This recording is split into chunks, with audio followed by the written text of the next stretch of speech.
May projection na tayo at andyan na rin ang board. Nailatag na natin yung mga kinakailangang internal policy. Sa actual, maaaring mabago. Kaya huwag kayong tumingin na, oh, sabi ni GM, ganito gagawin eh. Hindi pala ganito. Aayon tayo kung ano yung actual na sitwasyon. So, yun lang po siguro yung pwede nating ipakita sa inyo. Kaya maging malinaw sa inyo, ang hindi, katulad ni Sir, ang hindi natin makakasama sa operation, pero may unit siya, di ba? Si Sir Jimmy. Ang mangyayari sa kanya, kasi abroad siya. Sa dividendo lang siya makikinabang. Hindi pa naman gawa yung plano mo. Ha? Sa dividendo lang siya makikinabang. Ano pa lang, pinatampakan pa eh. Tapos, ang mga Wala pa, di. operator lang na hindi sasama sa operasyon ng 64 hours per month. Papatak din na 130. Katulad din ng mangyayari sa kanya.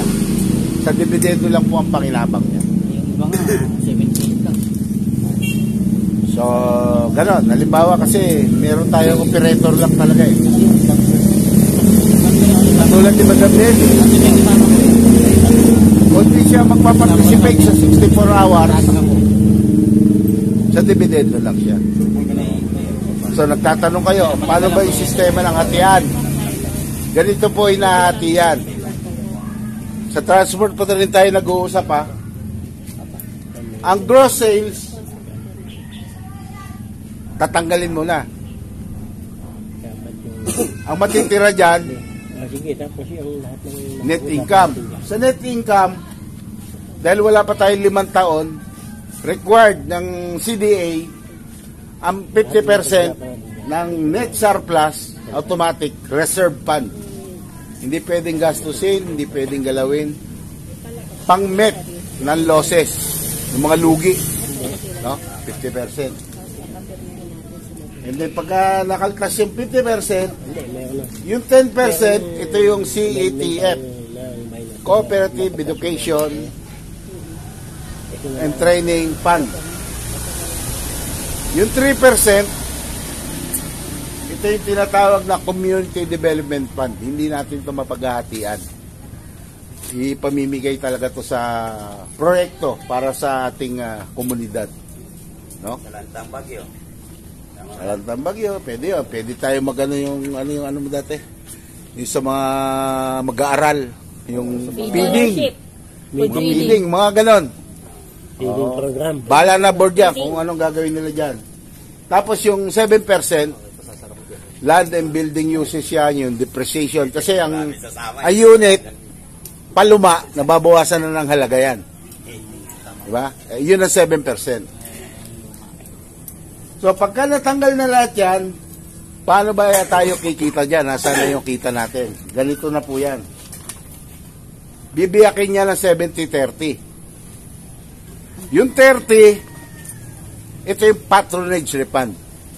Ano yung patronage refund? Bumili kayo ng gulong. Bumili kayo, umutang kayo.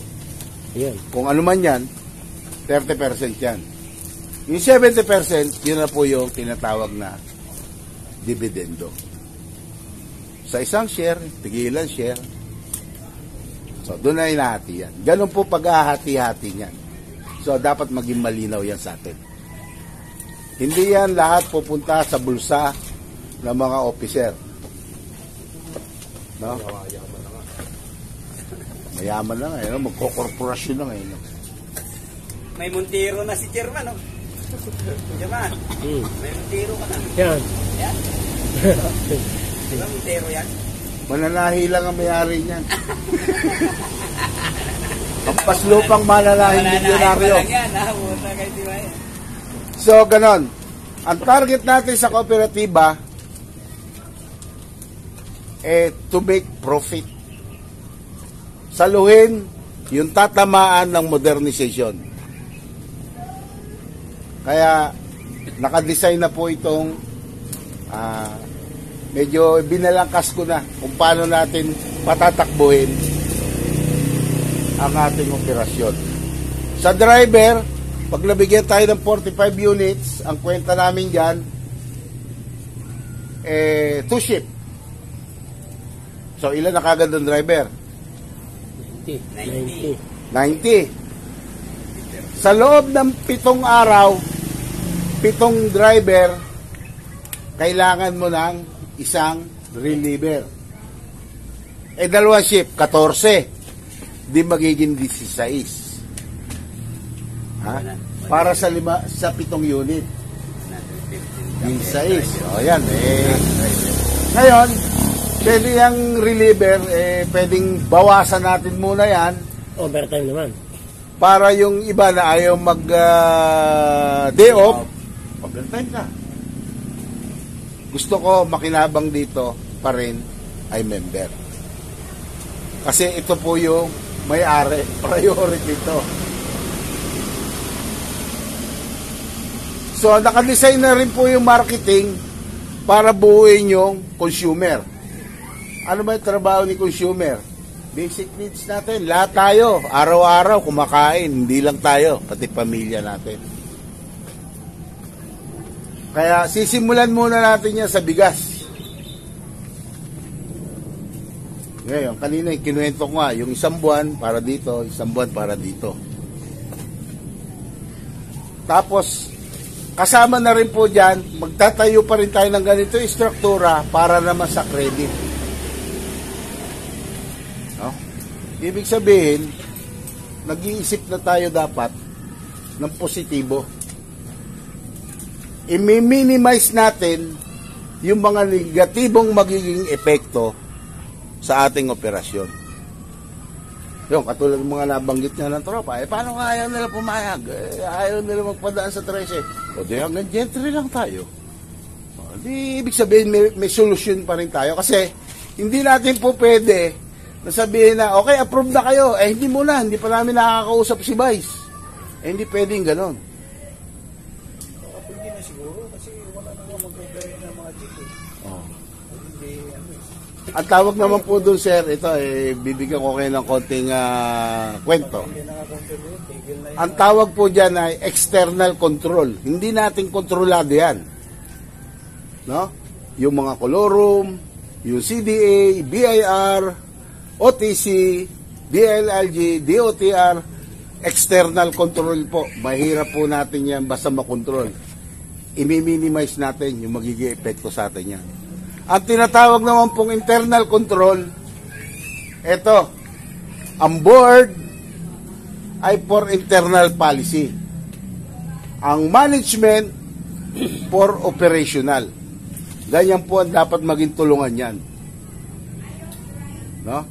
Kasi yan, pagka yan hindi na-align para magtulungan, kung ano yung gagawin ni board, hindi sinang-ayunan ni management, walang magagalak. Ngayon, kung gusto naman ni management, ayaw ni board, naggawa ng policy, wala ring magaganap. Puro bagsak. Kaya kailangan yung teamwork. From the board, na representative ng bawat member, at saka ng management. Sino ba si board? Sino si management? Magkaiba po yan. Si board, ini-elect. Si management, puro appointed yan. At kung hindi naman member yan, ang tawag yan ay hired. Ha? Okay. Sa consumer mo ba, kikita dyan? Ano ba yung market mo dyan? So, ang market po natin dito, ay pasahero bukod sa member. Magkakaroon tayo ng mga tinatawag na pagpapamember para doon sa mga discount. Isang style na nakuha namin ni chairman doon sa, kasi paglinggo po alauna nagla-live ako may sumampa sa amin na taga Maguindanao, Sarangani, si Bayo Cres. Sila bus ang ino-operate nila. 200 kilometers ang biyahe nila. Ngayon, bibili, hindi mangungutang. Bibili na unit, minibus, para doon sa maiksi nila ruta. Ano ang epekto? Bakit natin i-recruit na maging member ang mga pasahero? Siyempre, hihintay tayo yan. Kasi, may patronage slipan sila eh. Diba? Doon lang sila makikinabang eh. Magiging member sila, ang tawag sa kanila ay associate member. Hindi sila pwedeng tumakbo bilang mamumuno at hindi sila pwedeng bumoto ng mamumuno. Yun ang kaibahan. Ang pwede lang maging kasapi o bigs sa kooperatiba ay yung driver at operator o operator-driver. So, may tanong ba? Any question? Maaari siguro medyo hindi nyo kagad makatch up yung sinasabi ko. Subscribe nyo na lang yung yung Driver ng Hari YouTube channel. Doon ipalalabas ko yan doon. Yung mga ganitong mga pwedeng maging katanungan. At gusto ko doon kayo magtanong para makita rin ng iba kung ano yung tanong nyo, baka yung maging sagot ko ron ay maging sagot din sa problema nila. So, ang Driver ng Hari po, dalawa ang channel. Parehas Driver ng Hari ang pangalan.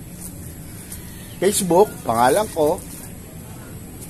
Facebook, Driver ng Hari FB page. At saka may Facebook din ako na Driver ng Hari ang pangalan. Yun, yung nakasama doon sa GC sa ngayon. So, ganun po. May tanong ba? Parang ayoko na magsalita kung walang nagtatanong. Ha? Parang nasasayang yung laway ko. Ha? Mali na ba? Oo. Dalawang bagay lang yan. Naintindihan at hindi naintindihan. So, ganun po. O, paano namin to gagawin? Si marketing, sasama ko rito si system engineer at saka si accountant. Sa sales and accounting, nandito si cashier. Nandito si walang mga cashier. Sa motor pool, nandyan yung technician. Ito yung mag-implement ng blow baguettes. Blow baguettes yan. Diba, sir? Ayan, mga driver, alam yun, blow baguettes. May isa pang tawag dyan. PMS. Preventive Maintenance Service. PMS. Okay. Alam na alam ni sir. Dispatcher. Patanungan ko ng iba. Tatlong shift ang dispatcher. Siya magdi-dispatch kung 5 minutes, every 5 minutes takbo. Every 5 minutes takbo. So, sana kung ma-approve tayo ng bangko automatic sa Kaufman, maglalagay tayo ng booth. Manananggapan tayo ng driver. Kasi kulang tayo. Hindi sasapat. Kung halimbawa bibigay sa atin 45, tapos ilan lahat? 90. Tapos yung reliever, ilan? Ha? Dalawa. Reliever, 16. Ilan lahat?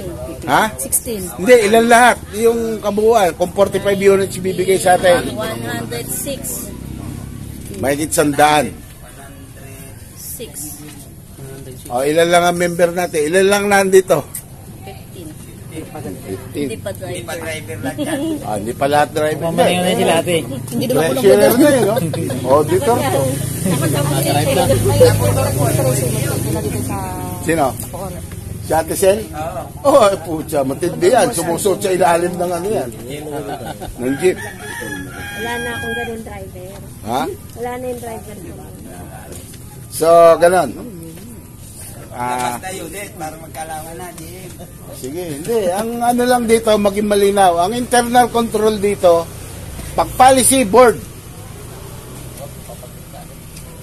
Katulong niya yung mga committees. Sa management, si GM at saka yung mga kasama niya, cashier, accountant, CPA, system engineer, technician. Kasi yung technician, blow baggage yan eh. Pagka parada niya sa garahe, may garahe na ba? May kausap na po kami, kaya lang ayaw pa nating isaraan deal. Kasi wala pa naman tayo yun eh.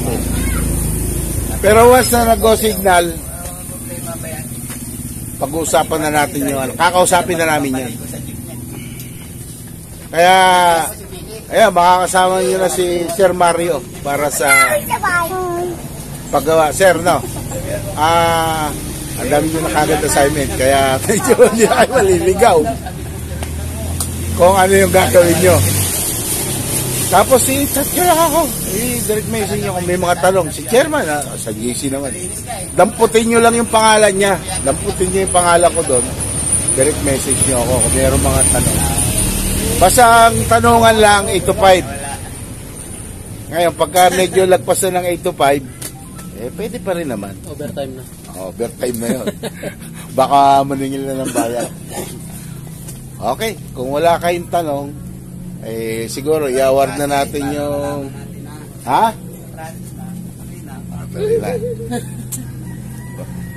itong masarap kasama, pucha, palaban talaga. Hindi naman natin unit yan, bakit pa? Pero saka magmamaleho, kung magmamaleho at mawawala tayo. Alam mo na nga, tanong mo kay pare kung saan siya matatakpuan. Hindi ko na nga isigayan sa gitna ng Kingstar eh. Doon ka sa bahay, sabungan ka sa Migaw.